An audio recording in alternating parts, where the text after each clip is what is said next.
আসসালামু আলাইকুম, কেমন আছেন সবাই? তো বিশেষ করে এই ভিডিওটা মালয়েশিয়ার ভিতরে যে সকল প্রবাসী ভাইরা আছেন তাদের জন্য। দেখেন, আজকে যদি আপনি কোনো একটা বিপদে পড়েন, কোনো একটা অ্যাক্সিডেন্ট হয় আপনার সাথে, তাহলে কিন্তু আপনার পাশে আপনি ছাড়া আর কাউকেই পাইবেন না। ঠিক আছে? তো এক প্রবাসী ভাই, এই যে বাইটার বাসা হইলো রংপুরে। সে কিছুদিন আগে কনস্ট্রাকশন সাইডে কাজ করতো, তো ওখান থেকে একটা অ্যাক্সিডেন্ট হয়। সে পইরা তার মাজাটা ভেঙে ফেলায়। এমনকি ফ্যামিলিতে তার মা এবং তার ছোট একটা বোন আছে, বাবা নাইকা, মাটাও অনেক অসুস্থ। তো সে এখন চাইতেছে ট্রাভেল পাস কেটে বাংলাদেশে যাইতে, কারণ তার ভিসা নাইকা। ঠিক আছে? তো ভাইটা এখন খুবই একটা অসহায়ের মধ্যে পড়তেছে। আর এর ভিতরে কিন্তু আমি কিছুদিন আগে বলছিলাম যে মালয়েশিয়ার ভিতরে যদি আমার কোনো প্রবাসী ভাইয়েরা কোনো আপদ বিপদ বা কোনো একটা সমস্যা হয়, তাহলে আমি সেটা যতটুকু পারি আমি আপনাদের হেল্প নিয়ে তার পাশে দাঁড়াবো। ঠিক আছে?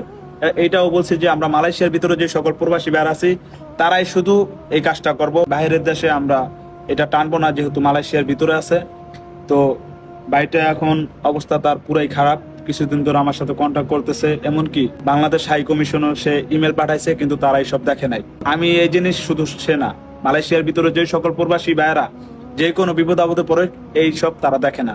কিন্তু তাদের রাখছে কিন্তু প্রবাসীদের সুযোগ সুবিধার জন্য, কিন্তু তারা এই সব খবর টবর রাখে না। তো ভাইটার ভিডিওটা দেখেন।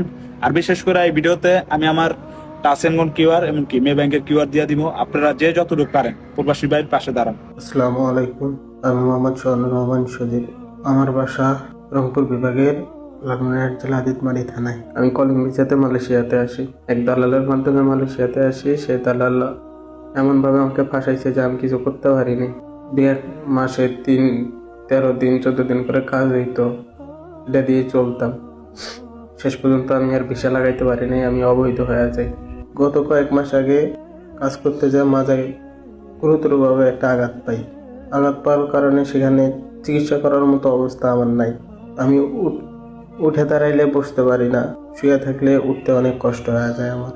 হাতে কোনো টাকা পয়সা নাই, কিচ্ছু নাই। আমার হাতে শুধু পাসপোর্টের ফটোকপি ছাড়া আর আমার থেকে কিচ্ছু নাই। টাকা পয়সা আবি যাবি কিচ্ছু নাই আমার কাছে। এখন ভাই আমি দেশে যেতে চাই।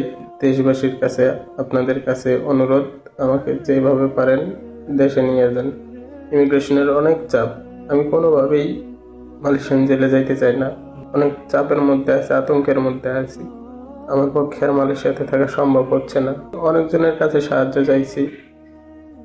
বাংলাদেশ হাই কমিশনকে কাছে আমি মেল করছি 2 বার, তারা কোনো রেসপন্স করে নাই। ভাই আমাকে দেশে নিয়ে যান, আমি দেশের মানুষ দেশে ফিরে যেতে চাই। আজকে সে বিপদে পড়ছে, কালকে আপনিও পড়তে পারেন। এখন মনে করতেন তার বাসা রংপুর, এহেনে ওহনে। ভাই আমরা কিন্তু